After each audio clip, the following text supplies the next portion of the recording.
O'Reilly. You need parts? O'Reilly Auto Parts has parts. Need them fast? We've got fast. No matter what you need, we have thousands of professional parts people doing their part to make sure you have it. Product availability. Just one part that makes O'Reilly stand apart. The professional parts people. O'Reilly Auto Parts. 30% discount at Stone Stopper by Moonstone TM. Find us at moonstonenutrition.com. Here radio. Stone Stopper by Moonstone TM is a doctor-developed, science-backed kidney health solution with 30 MEq of alkali citrate to prevent kidney stones. Available in powders and capsules. Enjoy an exclusive discount with my promo code moonstonenutrition.com. Here radio to get 30% discount. The Irene Dunne-Fred MacMurray Show. Starring Irene Dunne as Susan and Fred MacMurray as George. Together in the gay, new, exciting comedy adventure, Bright Star.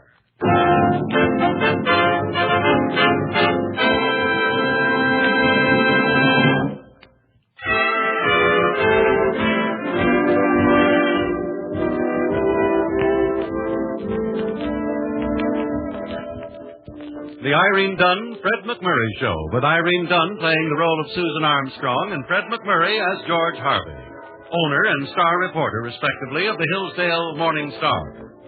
Well, events are beginning to happen, and as usual, they will have a definite effect on Susan and George.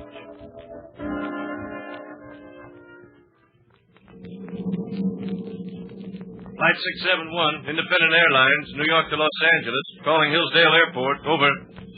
Tower, Hillsdale Airport, to Flight 671.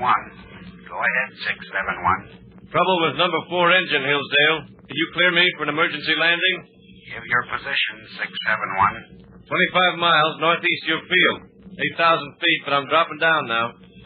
You're cleared for an emergency landing, 671. 10-mile-an-hour west wind. Come in on center runway. Over.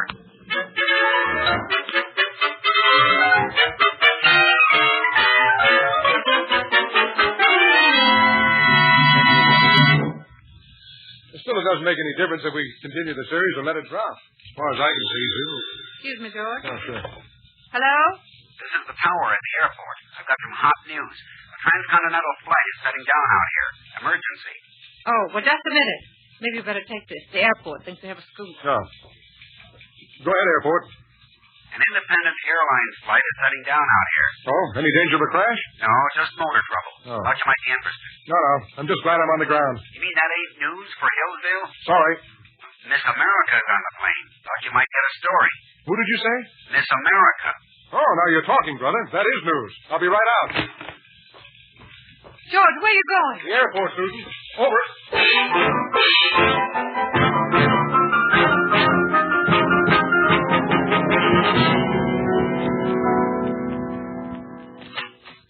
You wanted to see me, Susan? Yes, I wanted to see you, Mr. Harvey. Well, that's what I like first thing in the morning. Bright, snappy dialogue. But why the Mr. Harvey? This a formal conference or something? Take a look at this, Mr. Harvey, and tell me what it is. Oh, well, that's easy. It's a bill for $25. From a nightclub. Well, prices are up all over. You know how it is. Your bill. Well, it was worth every penny. Had a grand time. You should have been with us, Susan. I suppose Miss America enjoyed every minute of it. Ah, there's a great kid. Great kid. Celeste Kaczynski. Miss America. What hair. What eyes. What a... Dumb blonde. She's brunette. The Morning Star will not reimburse you for this bill. Oh, now, wait a minute, Susan. You can't do this to me. And why not? In the first place, my reporters have always paid their own entertainment bills, and always will. In the second place, the Morning Star will never pay for entertaining chorus girls. Now, you haven't heard the last of this. Oh, yes, I have. There's the door. Thanks.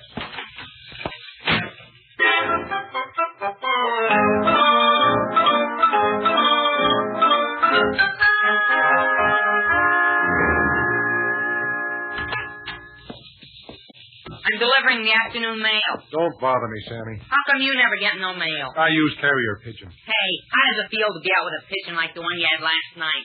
How did you know? I saw her pictures in her write-up. When did you read my copy? When I was carrying it to the basement to get burned. Oh. So she's not going to run it after all. There was some beef he had with Miss Armstrong. You know everything, don't you, Sammy? Oh, well. You know I'm going to slap you silly if you don't get out of here by the time I count 3? Yes, sir. I know it now.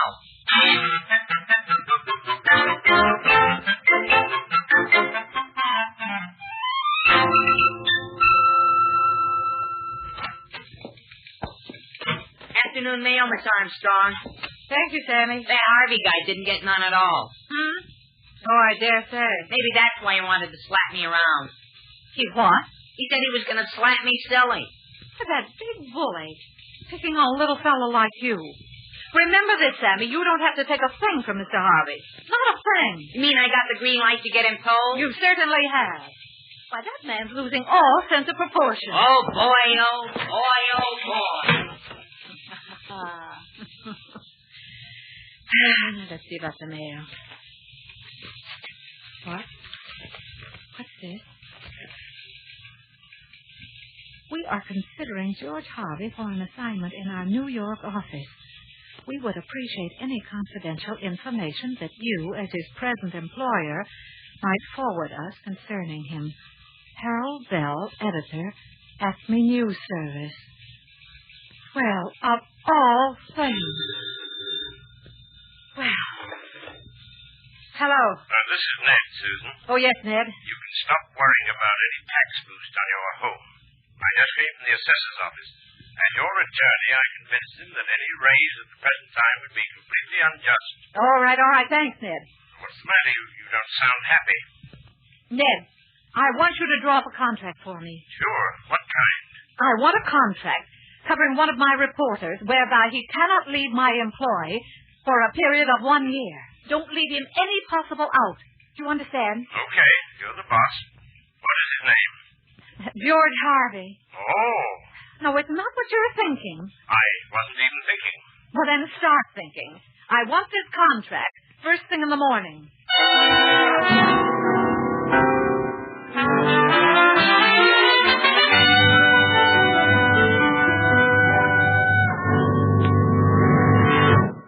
Morning mail, Miss Susan. Thank you, Danny. Want to see something funny? Something funny? It's a dopey cartoon I got the artist to whip up about that Harvey guy. Oh, get a load of him with that silly look on his stupid And sister. just what do you intend doing with this? I'm going to go right in and slap it on his desk. You'll do no such thing. Hey, the cartoon. This is a newspaper office, Sammy, and the sooner you learn that, the better. But yesterday you gave me the green light. Never mind about yesterday. You said I could get him told. From now on, you will give Mr. Harvey nothing but the greatest respect. Huh? You will be courteous and complimentary. You will do his bidding at all times. In short, you will go out of your way to be nice to him. Now, is that clear? It ain't clear, but if you say so, I'll do it. Good. Now, go and tell Mr. Harvey I want to see him in my office.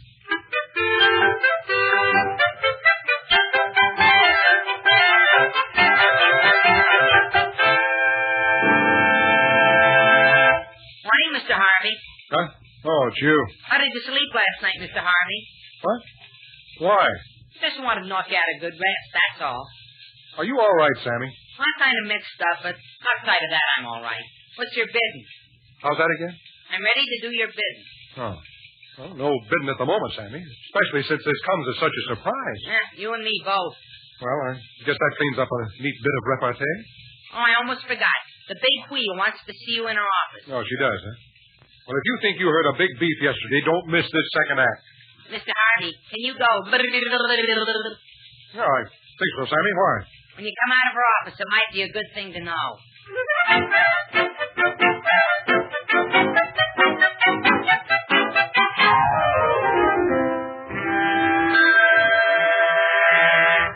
Now, let's get one thing straight, Susan. I don't intend to stand Here's your check, George. Huh? Your What check? Your check for $25. Oh. The one we were so silly over yesterday. Well, this is more like it. Thanks a lot. Oh, it's nothing, really. Well, to you maybe, but to me, $25 is a real tidy sum. It's silly how we quarrel over petty things, isn't it, George? Well, it certainly is, especially when I was right all the time. Of course you were right. That's what I mean. Well, I guess that about covers it. I must say this was real big of you. Oh, it wasn't at all. It was only just.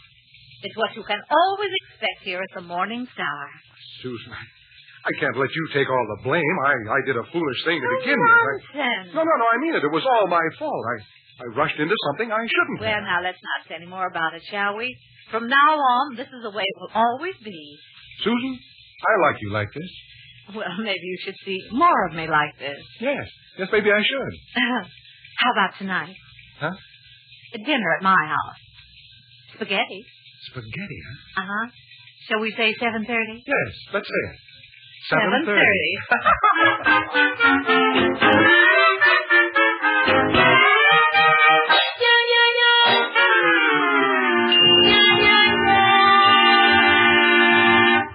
The grated cheese for the spaghetti.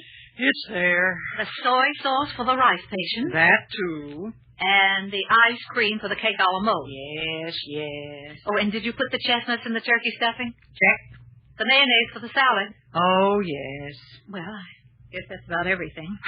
Certainly is. Figure he'll go for the bait tonight? Just what you mean by that? Pop the question. Ain't that what you're after? Certainly not. You think every time I have a small dinner party, I expect to be proposed to? Well, do you? Can't take your money for those easy questions. Shoot me a hard one. Patience. As I told you, tonight's something extra special. I suspected that. So would it be too much trouble to go out of your way a little and be sweet to Mr. Harvey? Just how sweet? Well, you know what I mean, like telling him nice things about himself. Never was good at making things up. You better coach me. Well, he does have his nice points, you know. I'm listening. There he is. Patience. Sometimes those chimes play the most beautiful music in the world. Uh-huh. But right now they're playing stormy weather.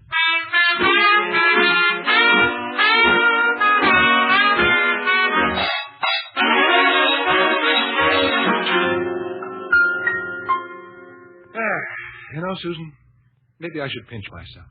Why? No, just to be sure I'm not dreaming. Other shows we have for you to enjoy at myclassicradio.net. The Avengers was most certainly not a household name in South Africa prior to the radio series. With no national television service until 1976, the mechanism simply was not present in the country to show television programs to mass audiences. While many other countries reveled in the filmed adventures of John Steed and Company, South Africa was not equipped to join in the fun. The series took Britain by storm and made a major impression in the American markets, being that greatest of rarities, a British series given a network transmission slot. However, as a filmed series, rather than a videotaped one, The Avengers was able to gain a modicum of exposure in South Africa through film rentals. Come and listen at myclassicradio.net. A dinner that was out of this world, your piano music, the two of us, and no arguments. Heaven couldn't have anything on this. Heaven is sometimes nearer than we think, George. Everybody's been so wonderful. Down at the paper, here. You know, maybe I'm just beginning to get what I deserve. Well, of course you are, George. And I've got something else here that you deserve. No kidding. What is it? Well, never mind what it is. Just sign on the dotted line. Oh, as far as this order, the party the first part, the party the second part, and the next. Hey, this is a contract. Well, of course. Oh, but it's for 1 whole year. Yes, and a raise in salary. You noticed that. Well, I certainly did, but why? Little reporters like me don't rate these things. But from now on, you're a big reporter. Oh. There are big things ahead for the Morning Star, and you should be a part of those things. Big things, huh? Well, yes, indeed. So just sign it, George. Well, maybe we should add one clause before I sign. What clause? Well, just an expense account for me in pursuit of my duties. Well, of course, sure. Just write it in. Yes, sir. Fine. Now, my signature. There you are. Thank you, George, so much. Well, thank you. And now that I've signed, it's only fair to tell you that you went to a lot of trouble for nothing. I had no intention of leaving, ever. Oh, well, you can never tell about those things, and now this makes it official. And now, Susan, how about that game of the canasta? Canasta? Oh, I'm sorry, George, but I do have a headache. Perhaps I'd better rest and some other night, huh? Oh, but you look all right. Yes, I know. I always do. It's embarrassing. You don't seem to be suffering any. No, but I am, really. Susan, did I do something wrong? Well, of course not. Now, you just run along like a good boy. Okay, if that's the way you want it. Well, now, what in the world's that for? Well, Sammy told me this might come in handy, and, brother, he was right.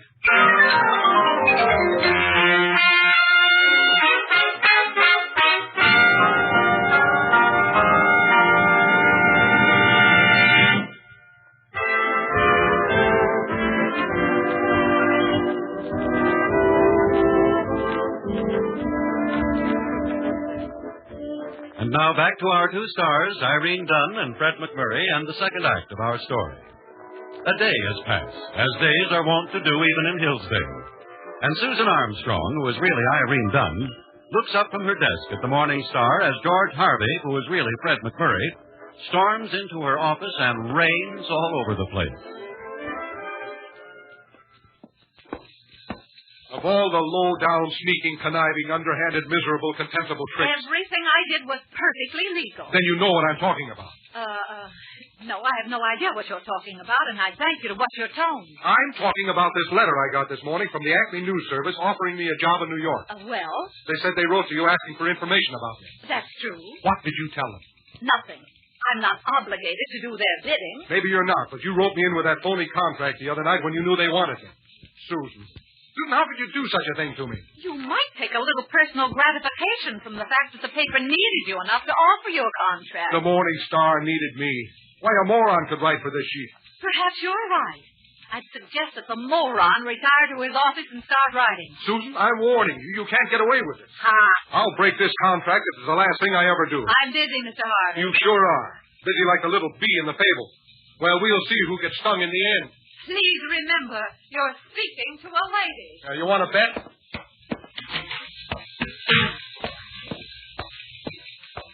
Here's your coffee, Prue. Oh, thanks, Sammy. It might interest you to know that I slept quite well last night. Who cares, Bird Brain? The honeymoon's over. Well, I'll be...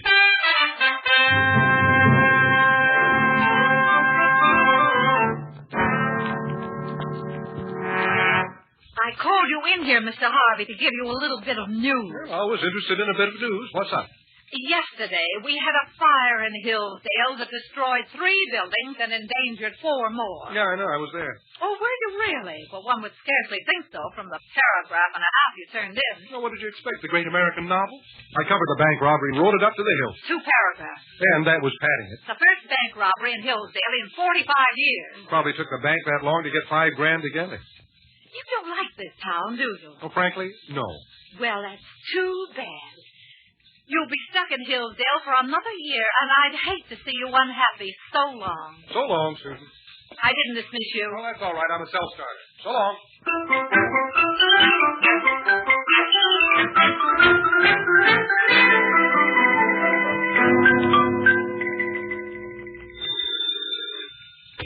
Morning Star, Harvey speaking. Is this George? Yeah. This is Celeste.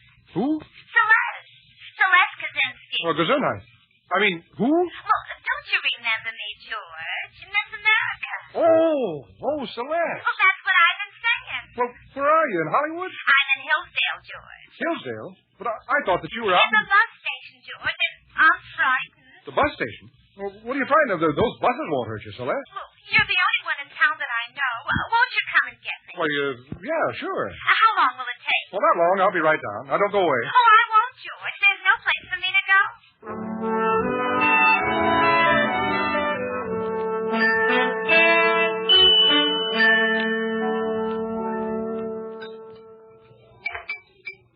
That's all right, Celeste. Go right ahead. Eat all you want. I'm almost ashamed of myself, but I couldn't eat on the bus all the way from California. Is that so? If I got out with the crowd to get something to eat, I was afraid I'd lose my seat. Oh, but why did you come back on the bus? Silly, the planes don't stop in Hillsdale, only when they're forced down. Like the other time when we met. Remember that, George? George, but why did you come back here at all? I thought you'd be a Hollywood star by this time. So did I, George. But what about your screen test? Well, they met me at the plane, and I had a big automobile ride, and they were real nice at the studio. The screen test? I had lunch at the most famous restaurant in Hollywood, and everybody was wondering who I was. Yeah, now that figures. That night, they took me to the most wonderful nightclub, and they had the swellest floor show.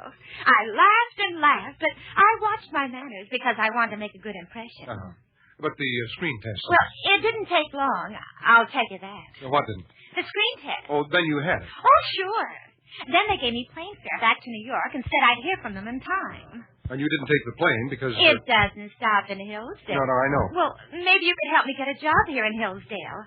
After all, with the write-up you gave me in your paper, that shouldn't be hard. Yeah, well, you see... Well, is something the matter, George? No. Everything's great. It's just that, well, I'm wondering about tonight. Have you made any plans? Oh, of course not, silly. I've kept tonight open just for you. Oh. I had to rush back to the plane the last time, but tonight we can pick up the sidewalks and throw them at the city hall. That's right, we can. I've got an expense account. We'll not only pick up the sidewalks, but we'll roll up the streets, too.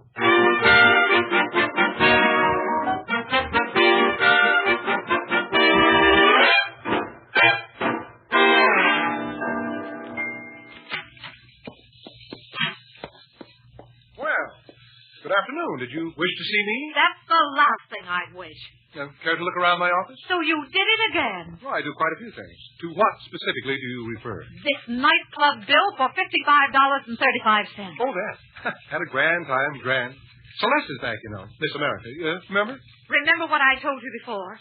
Remember the contract? Expense account and everything? It's all legal. And this 3-column spread, what exactly is the meaning of this? Oh, that. The greatest human interest story that she'd ever ran. Beautiful girl spurned by Hollywood, flies across country for a screen test. Great test, but no contract. So, she flopped out in Hollywood. Oh, I wouldn't say that. She didn't have a chance, really. And now she's come back to her prize sucker. Meaning? I suppose you'll get married and become Mr. America. Well, we haven't planned that far ahead, but it's an idea. I'm not bad in trunks, you know. Well, speaking of trunks, you can pack yours right now. Oh, sounds like a distant assignment. India? See this contract? Ours? Watch closely. And that means... You're fired. Through. Washed up. Now get out and go to your Miss America. Go to New York. Go anywhere. But get out of here and don't you dare come back. You know something? That's the best advice you ever gave me. As a matter of fact, I planned the afternoon and evening with Celeste. Well, what are you waiting for? No. You go first. I'm not taking any chances. Ha! Get me Harold Bell, please. Acme News Service, New York. Now, that's right. Yeah, I'll hang on. Hello? Oh, Mr. Bell? Yeah. This is George Harvey of the Hillsdale Morning Star. Who? George Harvey. You wrote me a couple of days ago about a job in your staff. Well, I'm ready to leave now. Sorry, that was a rush assignment. You didn't answer. The job's filled. Oh, but Mr. Bell... Yeah? Well, nothing. Nothing. Thanks very much.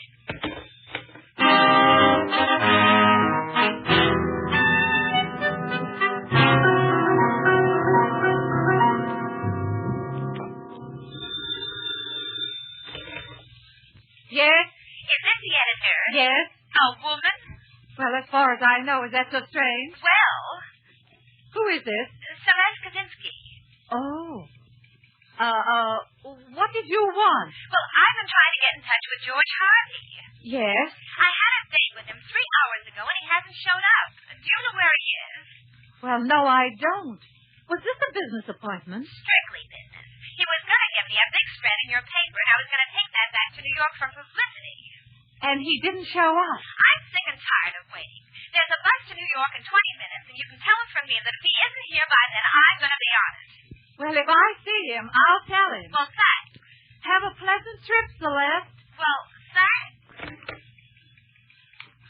Yes, Miss Armstrong? Is Mr. Harvey in his office? No, Miss Armstrong. He left the building some time ago. Thank you. Thank you, Miss Armstrong.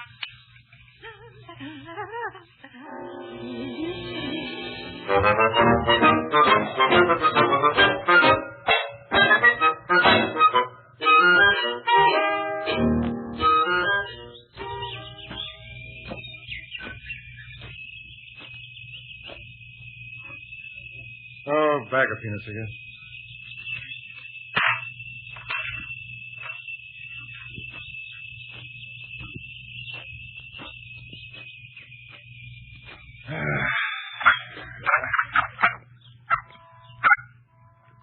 Oh, hello, Squirrel. Have a peanut? Oh, go ahead. I got a whole bag full. Shake hands with a real squirrel, buddy. You eat nuts. I am nuts. Had a swell job with a grand girl. What do I do? Louse it up, but good. Now I got nothing. Oh, sure, you're smart. You store away food for the winter. But what did I store away? Nuts. I can't go back and ask for my job. I can't go to New York. I can't go anyplace. Say, how big is this hole you live in? Well, maybe we could work out a deal, huh? I could cook and keep the nest clean, and you could go out and bring in the food. We could at least try it for a while, and if it didn't work, why... Hello, George. Oh. Susan. Someone I know? Oh, a third cousin of mine, once removed. Sit down, won't you? Thanks. I thought you might be here. Oh, I came early to get a lease on this bench for the winter. Well, there goes the bus to New York. Yeah. Funny, but I thought I saw someone waving from the bus. Oh? Well, people always wave from buses. Know anybody going to New York? Oh. There was a time when you were thinking about New York. Oh, who cares about New York? Ever think of working for the Morning Star? Yeah, yes. Great little paper. Ever try? No soap. Tough editor. Oh, she's not so tough. Oh? You know her? I do now. Well, maybe you could put in a good word. Huh? Maybe I did. What did the editor say? Tell him to report tomorrow. Susan. Yes, George. Oh, you. Never mind about the deal we had. You can come and bunk with me at the Morning Star. You mean a squirrel on the paper? Oh, you'll get used to it. You always have.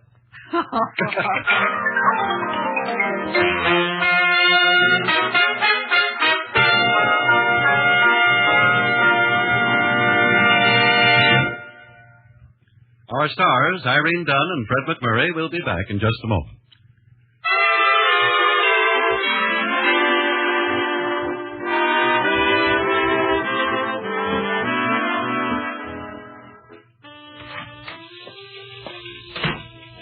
Yes, George. Just a little matter, Susan, that concerns us both. Yes? I have a contract here that I drew up myself, the terms of which bind us together for 99 years. Well, is that legal? Sure, it's legal. It's just like a lease. I don't want to make the same mistake again. I'm here and I want to stay.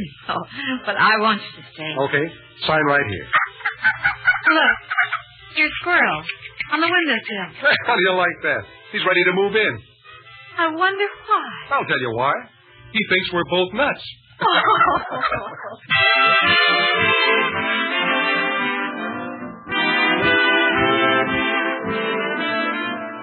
Irene Dunne and Fred MacMurray will be back next week in another exciting comedy adventure in the gay new series, Bright Star. This is Harry Von Zell inviting you to join us then.